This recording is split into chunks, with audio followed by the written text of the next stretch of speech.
One of the things that you'll want to know how to do before you get started on any painting is to transfer your drawing to your paper. Now, there's a lot of people out there who love to hand draw, and if that is you, more power to you. I like to draw, however, I love to paint. So I will use a quicker method for getting my drawing onto my paper so that I can get onto painting. So I have my piece of watercolor paper here. I've printed out just on plain old copy paper the line drawing, and of course I provide a drawing for you in a PDF and a JPEG in all of my tutorials. So I just printed this out on an 8.5 by 11 sheet of copy paper. If you want to make your drawing bigger, I don't know what program you use. I use Photoshop, and it is a cost to use that. So there are probably other programs out there you can use, but typically what I do is in the Photoshop program, I have my line drawing in there. I tell the program what size I want it to be. Let's say that I want this painting to be an 11 by 14 or a 16 by 20.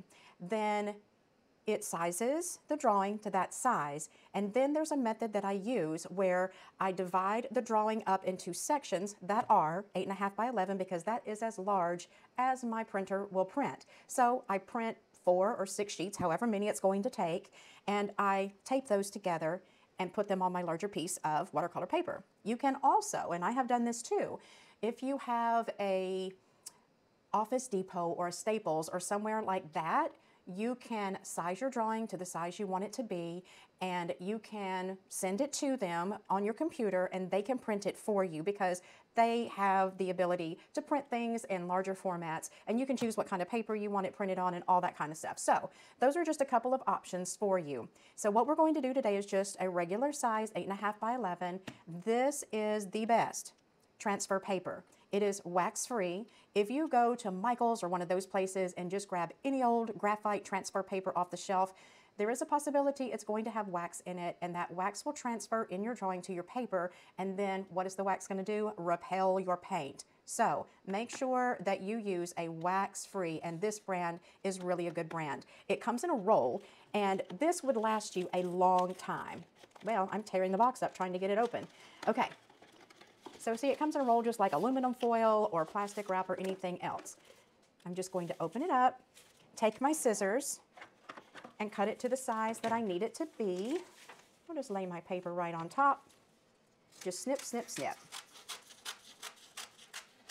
You'll be saving this sheet of transfer paper and using it over and over and over. Finally, it will run out of graphite, but you will get a ton of use of it in the meantime.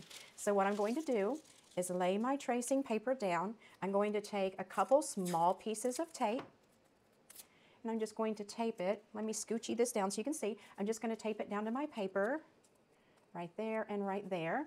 Then I'm going to take my drawing and lay it on top. Now, something else that you can do as well, if you have a larger piece of paper like this and you don't want to waste any space, then something else you can do is before you put your transfer paper down, you can put your drawing down first, just like we did with the transfer paper.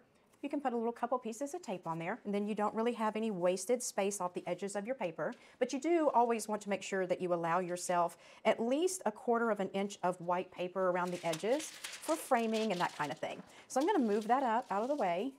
Then I'm going to tape down my transfer paper. So now we have a couple of layers: our drawing, our transfer paper, and then we have the watercolor paper. All you've got to do, you can use a red ink pen, you can use a pencil. I've just got a blue ink pen. If you use red, you'll be able to keep up with what you've drawn probably better. And then you just trace over the lines in the drawing that I have for you.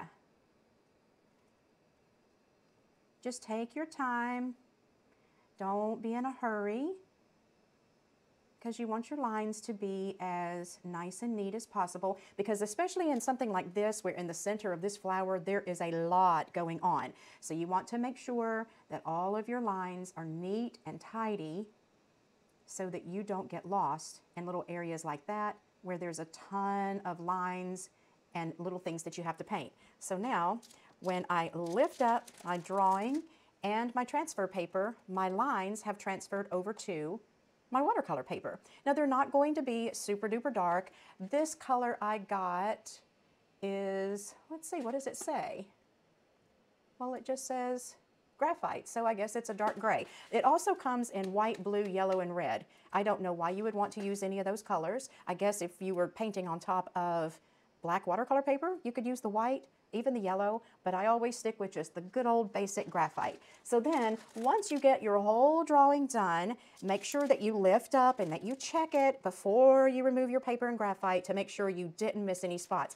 Because maybe you get everything done and you look down and you've got 2 or 3 little petals in here that you forgot to draw in. Well, yeah, you can put them in with your own pencil and just kind of sketch those in.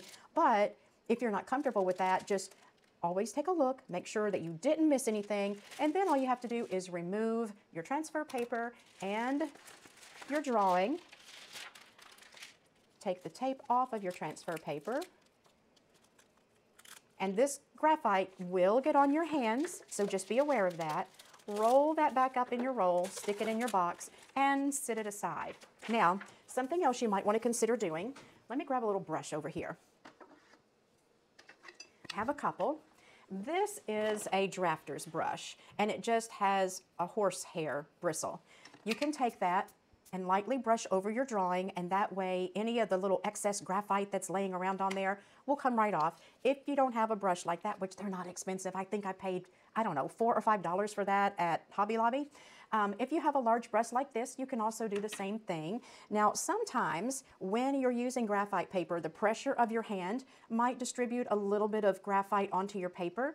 Just take a kneaded eraser and just lightly touch those little areas, and you can pick that excess powdered graphite right up. So that is how you transfer your drawing to your paper to get ready to paint.